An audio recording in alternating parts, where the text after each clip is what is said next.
la revue de presse ou la synthèse des articles des publications avec Dandauda Silla. Plus de 350 000 doses de vaccins pour la campagne de lutte contre la fièvre afteuse dans 27 des 33 préfectures du pays. Guinée7.com, l'AGP et le site Radio Environnement Guinée regrettent que la maladie ait tué déjà 871 animaux avec des milliers d'autres exposés à la fièvre. Plus d'$1 million sont même mobilisés pour stopper la propagation de la fièvre afteuse en Guinée. Et sur le fil de l'AGP Guinée.com, les chèvres rousses importées du Niger ont été en majorité décimées par les mauvaises conditions alimentaires et l'inadaptation au climat foutanien et tropical. Selon nos confrères de l'AGP, les 36 chèvres rousses de Maradi et 12 boucs importés du Niger n'ont pas prospéré dans les préfectures de Labé, l'Eluma et Gawala, en Guinée. Et sur les 14 chèvres rousses et 4 boucs reçus à Labé, seulement 3 à 4 sont en vie. Plus d'une dizaine de bêtes de la race nigérienne ont été importées par les conditions climatiques, l'absence de produits vétérinaires et surtout par une alimentation inappropriée. Selon certains éleveurs bénéficiaires, les produits vétérinaires ont été disponibles seulement pour les 3 premiers mois du projet présidentiel. Et avec Guinée7.com et l'AGP Guinée.com, les conditions climatiques et alimentaires n'ont pas été favorables à l'intégration des chèvres nigériennes dans un espace tropical. Conclusion, écrit l'AGP, le projet présidentiel d'introduction et d'expérimentation des chèvres roses de Maradi semble évoluer vers un échec. Outre l'absence d'études approfondies sur le comportement futur des chèvres roses du Niger, les techniciens de l'élevage disent n'avoir pas été associés au projet d'importation des chèvres du Niger. D'où la négligence dans le suivi vétérinaire des chèvres roses à l'Eluma et à Labé. Labé, où une épidémie de diarrhée se propage actuellement à la maison centrale de Labé. Selon Guinée7.com, un autre cas de décès a été enregistré jeudi. Il s'agit d'un détenu admis au centre de traitement des épidémies à Labé. C'est le 3e cas de décès signalé à la maison centrale de la ville de Labé.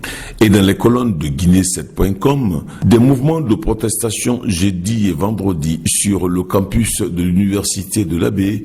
Les étudiants protestent contre une décision du chef du département de sociologie exigeant la présence physique à des séances d'évaluation de 2 étudiants victimes d'accidents dont un a déjà sa jambe amputée. Les affrontements ont fait mort, un étudiant et plusieurs blessés. Les dégâts matériels sont également très importants selon les sources. Labé, université, un étudiant meurt dans une manifestation, titre Guinée7.com. Par ailleurs, ajoute l'agence guinéenne de presse, l'AGP, les enseignants contractuels de Labé réclament également leur intégration à la fonction publique et le gouverneur leur donne assurance par un projet de recrutement attendu de 3000 personnes et par le prélèvement sur les fonds en Afrique des primes pour des contractuels de l'éducation en situation de classe dans les villes et villages du pays. L'agence guinéenne de presse, qui s'en fait l'écho, s'interroge également à la présentation du rapport sur l'état de la population mondiale 2019. Mais c'est avec Guinée News que les chiffres parlent. 550 décès maternels pour 100 000 naissances en 2016. Environ 62% du revenu national sont détenus par des hommes et 61% des femmes sont sans instruction. Selon Guinée News, le taux net de scolarité au secondaire est de 32% pour les garçons contre 25% pour les filles. Par ailleurs, renchérit notre confrère, environ 46% des femmes guinéennes sont mariées avant 18 ans contre seulement 4% chez les hommes. Et puis, si la prévalence contraceptive était de 11% en 2018, l'espérance de vie a été de 59 ans en 2014, alors qu'elle devrait être à 65 ans. Et quant avec l'AGP, les élèves de Bokeh vident les salles de classe au profit de baby-foot. Soleil FM Guinée.net s'intéresse au déguerpissement à Dar es Salaam, à la réapparition des éléphants en pleine ville de Zérychoré et surtout à la conférence de presse donnée récemment par le Premier ministre chef du gouvernement. Avec nos confrères, le taux moyen annuel de croissance est de 10,2% sur la période 2016-2018. Et cette croissance, selon le Premier Premier ministre, Kassori Fofana, a été porté par les secteurs des mines et de l'agriculture, surtout les retombées des initiatives présidentielles sur les filières à forte valeur ajoutée. Avec plus d'une dizaine de préoccupations essentielles dont la salubrité publique, l'emploi jeune ou la répartition inclusive de la richesse nationale, le Premier ministre Kassori Fofana tient aux initiatives comme la sortie de 5 millions de Guinéens de l'extrême pauvreté à l'horizon 2025, 104 millions de dollars déjà mobilisés, ou l'affectation de 15% des revenus miniers au financement du développement des collectivités locales. C'est un programme de plus de 700 milliards de francs guinéens pour une dynamique de développement économique des 342 communes urbaines et rurales du pays. Avec soleilfmguinée.net, Kassori Fofana, le citoyen et le Premier ministre, dit oui à une nouvelle constitution. Et pour Guinée News, Kassori Fofana brise la glace à propos du projet de référendum constitutionnel. Le Premier ministre reconnaît l'existence de la nouvelle constitution, les dispositions confuses de la constitution de 2010 et reconduit l'interdiction de manifester sur l'autoroute Fidel Castro et à Kaloum, écrit l'AGP Guinée.com.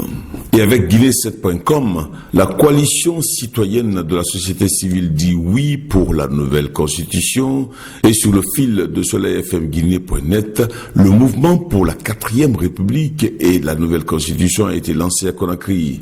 Mais face au Front National pour le développement très proche du pouvoir, le Front National pour la défense de la Constitution décide de manifester sur tous les mètres carrés de la République. Déjà, une liste de hauts cadres promoteurs du 3e mandat est publiée à Conakry par le Front National pour la défense de la Constitution, écrit l'AGP. Et puis enfin, outre le CILI national qui reçoit le drapeau national pour la CAN 2019, Guinée7.com traite de la décision de BNP Paribas de céder sa participation dans le capital de la BICI au moment où Guinée News constate qu'un Bulgare et un Israélien sont arrêtés à Conakry pour vente de faux diamants. C'était la revue des publications aux presses hebdo avec Dandal Bassila.